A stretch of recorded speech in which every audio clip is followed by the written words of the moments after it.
Hello.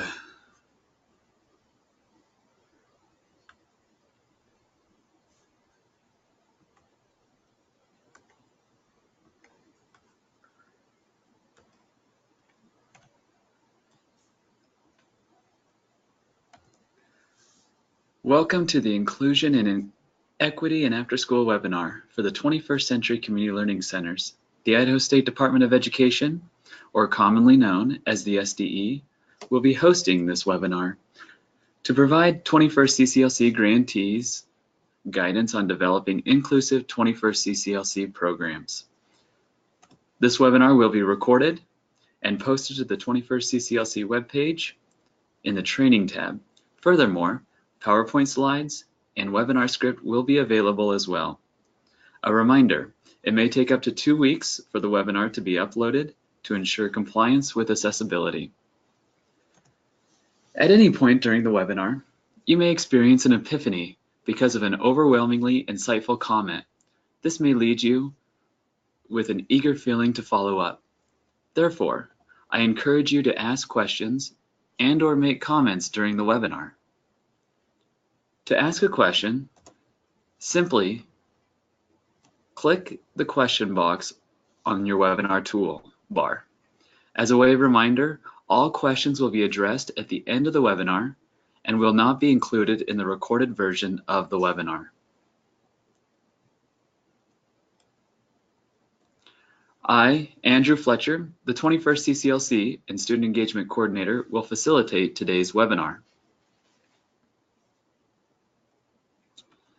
As outlined in the Every Student Succeeds Act, ESSA, Title IV, Part B, 21st CCLC programs are required to offer a broad array of activities that advance student academic achievement and support student success, including services for individuals with disabilities, ESSA, Section 4205A.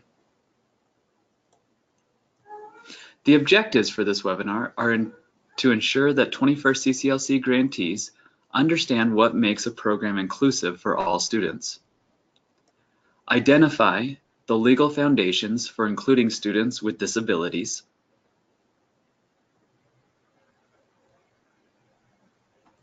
And understand how to work with individualized education programs, IEPs, and Section 504 plans to support students' participation within the 21st CCLC program. Therefore, the agenda for this webinar has been broken into 4 different sections: Introduction to Inclusion, Legal Foundations of Inclusion, IEPs and 504 plans, and Question and Answers. Fun fact, 9.3% of all Idaho's students have been identified with a disability. And according to the 2017-18 21st CCLC data, 12% of 21st CCLC participants have been identified with a disability. As a state, 21st CCLC currently serves slightly above the state population of students with disability. This shows that many of our programs are already being intentional in creating inclusive environments for students with disabilities. Inclusion refers to attitudes and practices that support students with disabilities, even significant disabilities, and give all an opportunity to participate in curricular and non-curricular activities. Having an inclusive 21st CCLC program requires much more than simply enrolling students with physical, social, and educational disabilities. The defining markers of inclusive programs are: 1. Access to a wide variety of physical, social, and educational environments. 2. Student participation in these environments. And 3. Supports that enable students to access and participate at every level within these environments. Therefore, the 3 defining markers of inclusive programs are: 1. Access, 2. Participation, and 3. Support. Historically, there have been concerns that meeting the needs of students with disabilities would require exhaustive attention and resources. While federal legislation mandates that students with special needs have access to after-school programs, the goal is not to put a strain on programs, but rather to encourage programs to make reasonable accommodations for students with disabilities in order to integrate them into the program to the highest degree possible. We know that after-school programs have several benefits for youth. Furthermore, studies have shown that students with disabilities who participate in after-school programs have higher academic achievement, improved school attendance, higher aspirations, improved social competence, and improved behavior.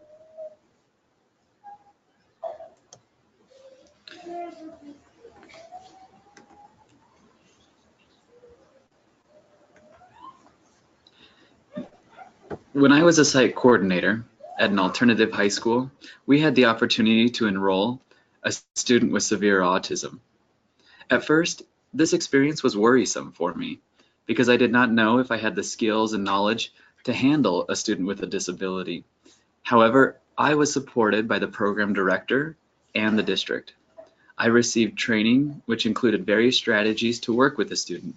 I was also invited to participate in the student's classroom during the school day to see how he interacted with others and with the teacher.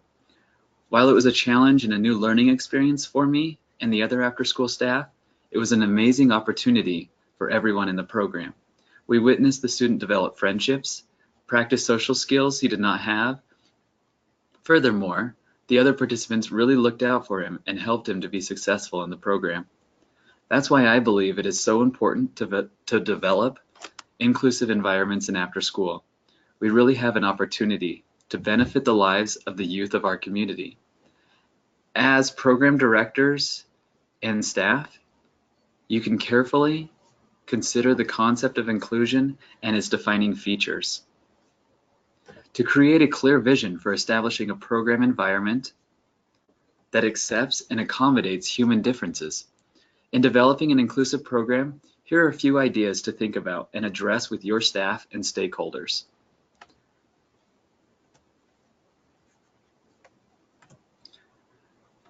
First, a written policy for inclusion, which would probably be found in a staff handbook and/or a student family handbook. These principles guide your decisions and actions and should reflect the ideas from staff, families, and stakeholders. This would involve thinking about the principles of inclusion, access, participation, and support. You should also consider the language you use in the policy. I would recommend that you use general language that is strength-based. An inclusion policy will also help maintain consistent communication about inclusion and reassure families that their children will be welcome and supported in the program. Here is an example of an inclusion policy. The district or organization welcomes and encourages the participation of children and adults with disabilities. In all of its programs, the district or organization makes every reasonable effort to ensure that programs, activities, and services, when viewed in their entirety, are readily accessible to and usable by individuals with disabilities. Reasonable accommodations will be attempted for all programs, and the district or organization will make every effort to ensure that its services, programs, and activities, when viewed in their entirety, are readily accessible to and usable by qualified individuals with disabilities. Second, establishing inclusive spaces, activities, and routines. Ensuring that all students in your program have physical access to transportation, facilities, activities, and social interactions promotes feelings of belonging, equality, and connectedness.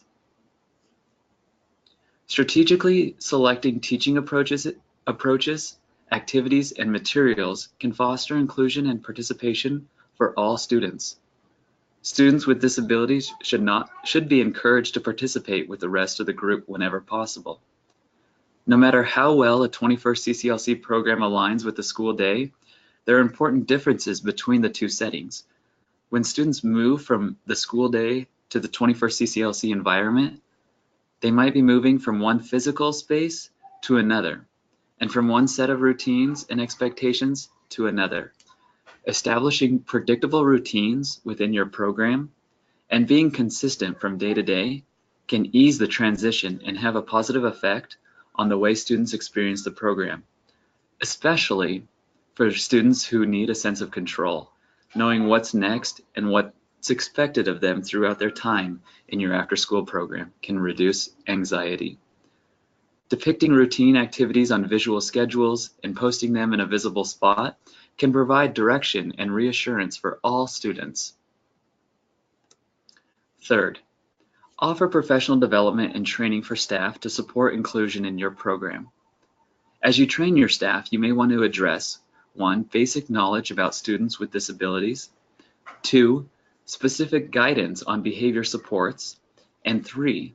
Strategies for individualizing and modifying practices.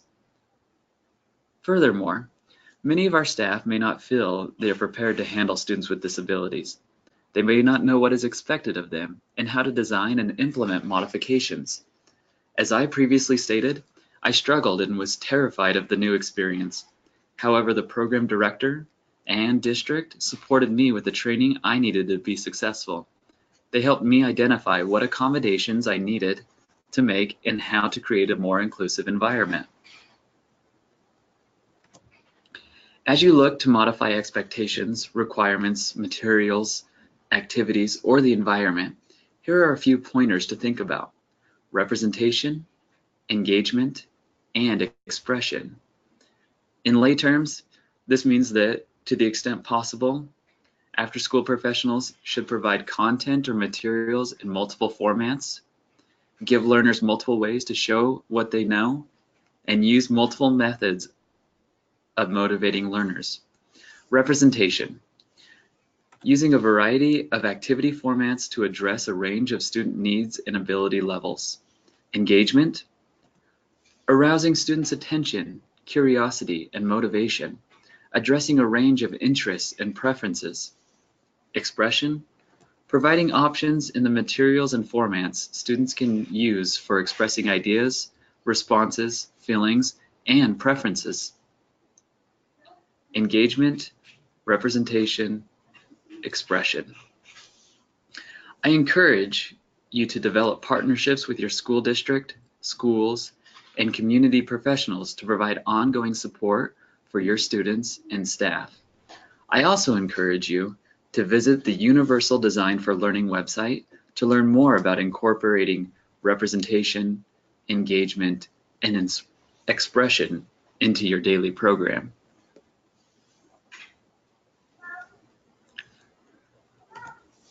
Let's move on to the legal foundations and address what you are legally required to do for inclusion.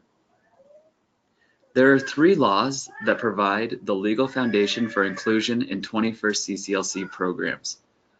Section 504 of the Rehabilitation Act of 1973, the Americans with Disabilities Act of 1990, and the Individuals with Disabilities Education Act of 2004.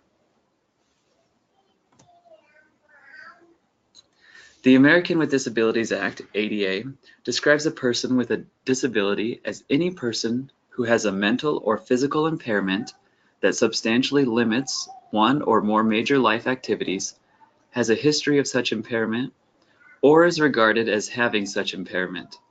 Furthermore, ADA provides major life activities such as caring for oneself, performing manual tasks, seeing, hearing, walking, sitting, reaching, lifting, breathing, learning, concentrating, communicating, interacting with others, and working. ADA requires reasonable accommodations for people with disabilities to access public activities and sites, providing them with equal opportunities to participate in daily life. Any program that receives federal funds must meet ADA requirements. In the context for 21st CCLC programs, reasonable modifications to policies, practices, or procedures must be provided to avoid discrimination on the basis of disability, unless the modifications would cause a fundamental alteration or undue burden as defined by law.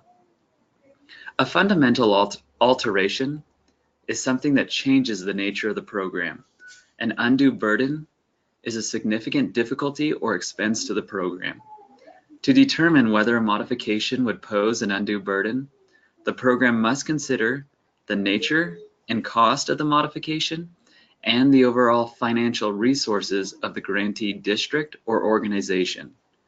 Remember, in addressing inclusion in after school, this is ultimately the responsibility of your district or organization.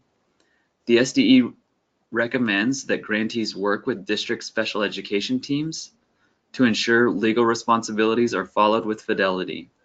Again, programs are not required to provide specialized services outside of their focus or areas of expertise. Section 504 prohibits discrimination on the basis of disability in federally funded programs, which includes 21st CCLC programs. This includes grantees that are local education agencies or districts, nonprofits, for-profits, higher education, or cities. Section 504 requires that the needs of students with disabilities be met as adequately as the needs of students without disabilities.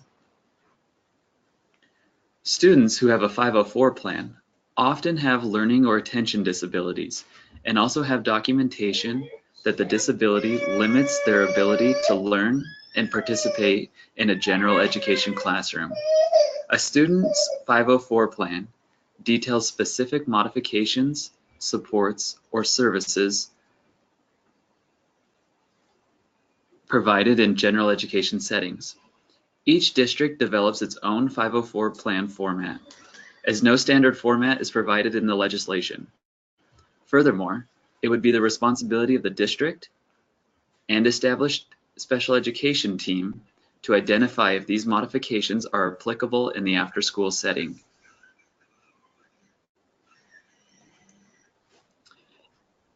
The Individuals with Disabilities Education Act of 2004, IDEA, requires public schools to make available to all eligible children with disabilities a free and appropriate public education in the least restrictive environment for their individual needs. Therefore, public schools are required to develop an individualized education program, IEP, for each child with a disability. If participation in a 21st CCLC program is considered important to the student's development, it can be written into an IEP. Then the accommodations and supports the student relies on during the school day may follow the student into the after-school program as appropriate. The ADA and Section 504 require grantees to offer services to all students who meet the basic age and eligibility requirements for the 21st CCLC program. In other words, a student may not be turned away based solely on the fact that he or she has a disability or other condition. In addition, provisions of these laws align with the IDEA principle of providing services in the least restrictive environment, which encourages equal participation by all students. Under Section 504, grantees cannot deny a qualified youth the opportunity to participate. Therefore, if a youth qualifies to participate in the program as outlined by the grant application and enrollment policies, then a youth cannot be denied because of a disability. For example, if a program is open to all students that are enrolled in a particular school, then all students are eligible. The program cannot deny services to students within the school because of a disability. However, if a school has an established priority for enrollment, such as risk factors like academic failure, limited English proficiency, or lacking positive adult role models, then it is not discrimination if a student with disability is denied services because of the priority risk factors. 2, grantees cannot provide a student with a disability an opportunity to participate that is not equal to the opportunity of others. For example, telling a parent that the student can attend the program only on Mondays and Wednesdays because those are the only days that additional staff are available to support the student's needs. 3, grantees cannot provide different or separate programs to students with disabilities. Instead, programs should group students with disabilities with same-age peers who do not have disabilities. And 4th, grantees cannot otherwise limit a student in the enjoyment of any right, privilege, advantage, or opportunity enjoyed by other students. For example, telling a student he or she cannot attend the field trip because an accessible bus is not available. Under the ADA, grantees cannot